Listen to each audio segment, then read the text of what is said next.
Baik, selamat siang. Assalamualaikum warahmatullahi wabarakatuh. Salam sehat, salam sejahtera untuk kita semua.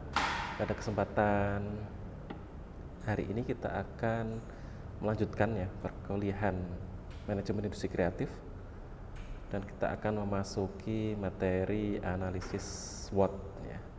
Jadi ini mungkin dari sebagian kita sudah pernah mendengar, tetapi pada kesempatan kali ini kita akan mencoba untuk menggali lebih dalam ya, termasuk nanti sampai ke matriks ya, ke diagram dan matriks, sampai ke perhitungan pembobotan, supaya nanti bisa hasilnya bisa menentukan strategi pengembangan bisnis di suatu perusahaan.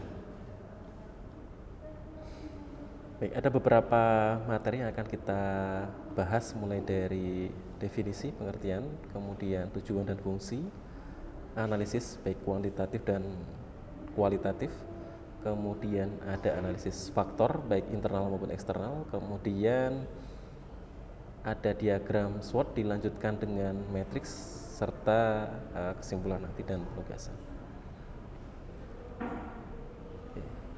Definisi SWOT. Jadi ini kurang lebih ada banyak definisi ya di banyak sumber literatur, tapi kita akan mencoba mengambil satu pengertian secara umum bahwa ini akan menggambarkan kondisi dan mengevaluasi suatu masalah, proyek, dan konsep bisnis yang didasarkan pada faktor internal dan eksternal, yaitu seperti namanya SWOT, Strength, Weakness, Opportunities, dan Threat. Kemudian di dalam pembahasan ini kita akan menganalisis dua faktor yang mempengaruhi, yaitu internal strategic factor analysis summary dan external strategic factor analysis summary atau EFAS. Kalau internal tadi pakai I ya, EFAS, kemudian yang eksternal pakai EXFAS. Tujuan dan fungsi, kenapa ya, kita sekali lagi harus belajar ya. Kemarin kita sudah belajar beberapa aspek terkait manajemen ya, mulai dari manajemen produksi, pemasaran, motivasi dan kepemimpinan, keuangan, dan beberapa yang lain. Nah, kenapa ini juga penting untuk kita pelajari? Jadi SWOT ini bisa menganalisis ya suatu keadaan atau situasi, sehingga nanti setelah dilakukan analisis ini maka bisa ya ditentukan, diputuskan atau dirumuskan sebuah strategi perusahaan yang dapat dipertimbangkan dan memenangkan persaingan di pasar. Karena memang sekarang suatu perusahaan itu dituntut untuk dapat ya kompet ya, atau berkompetisi di pasaran gitu ya, karena banyaknya pesaing.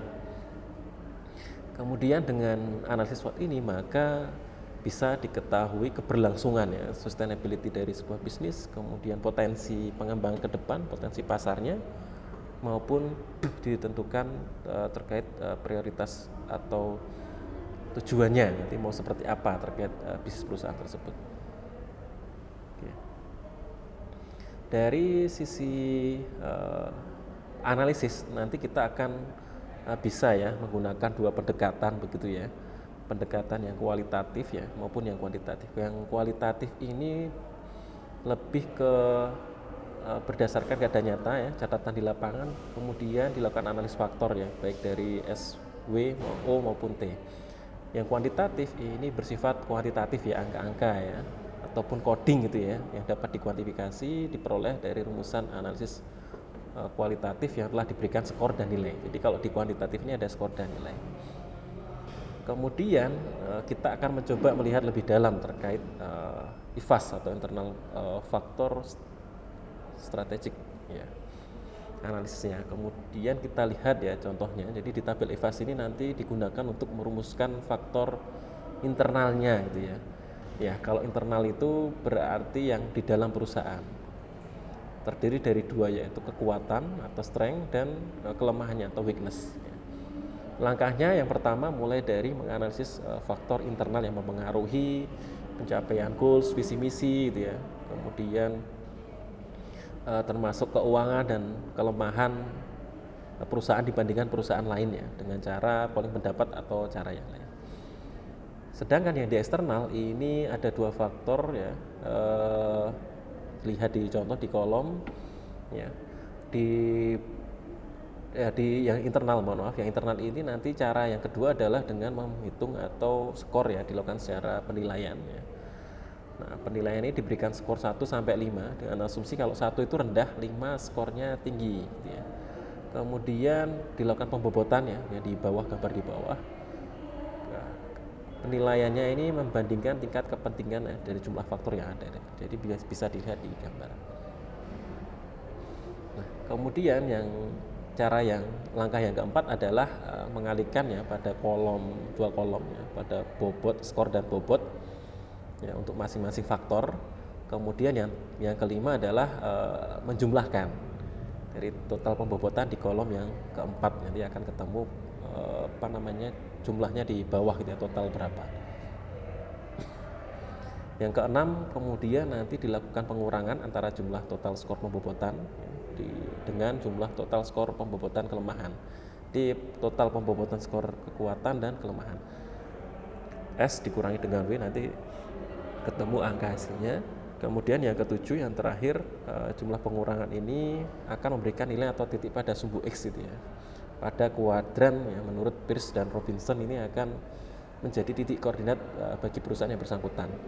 Nilai X ini akan menunjukkan posisi ya sebuah perusahaan terhadap faktor internalnya dan pilihan strategi yang nanti bisa diambil. Yang analisis kedua adalah faktor eksternalnya. Kalau eksternal ini berarti melihat kondisi di luar ya, perusahaan ya, mulai dari faktor politik, ekonomi, sosial, budaya, keamanan, dan seterusnya. Caranya yang pertama mulai menganalisis faktor eksternal ya. Eksternal berarti ada dua, yaitu peluang, opportunities, dan threats atau ancaman ya. Oke. Kemudian yang kedua, lakukan langkah 1 sampai 4 seperti internal, jadi caranya sama. Kemudian dilakukan pengurangan, kemudian dilakukan penjumlahan gitu ya, sama dengan langkah yang di internal. Nanti ketemu nilai Y. Ini juga nanti akan menentukan faktor-faktor atau strategi yang diambil sebuah perusahaan. Nah, seperti ini dapat dilihat di gambar, nanti ketemu dengan nilai hasil akhirnya. Setelah dilakukan analisis IFAS internal maupun yang EVAS yang eksternal, kemudian kita masukkan ke dalam diagram analisis SWOT seperti yang terlihat pada gambar begitu ya. Nah, selisih antara kekuatan dan kelemahan itu ya sebagai koordinat di sumbu X, sedangkan selisih antara peluang dan ancaman sebagai koordinat sumbu Y. Sehingga nanti akan diketahui posisi titiknya di sebelah mana. Di contoh ini terlihat ya posisinya di sebelah sini ya, di kuadran ketiga sebagai contoh. Nah, masing-masing ya terlihat ada 4 kuadran ya. Kuadran 1 merupakan posisi yang terbaik gitu ya. Kemudian juga ada deskripsinya ya, nanti bagaimana strategi yang perlu diambil.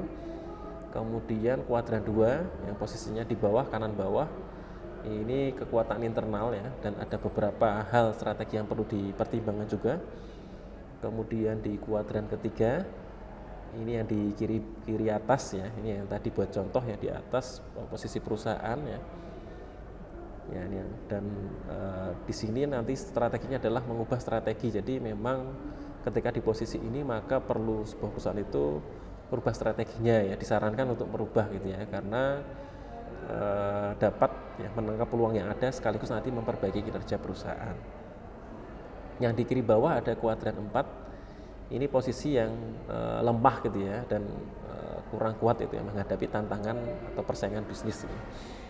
Nah, di kuadran ini adalah strategi bertahan, artinya di perusahaan itu untuk mengendalikan kinerja internal gitu ya, dan harus membenahi gitu ya perusahaannya supaya tidak tambah terperosok gitu ya.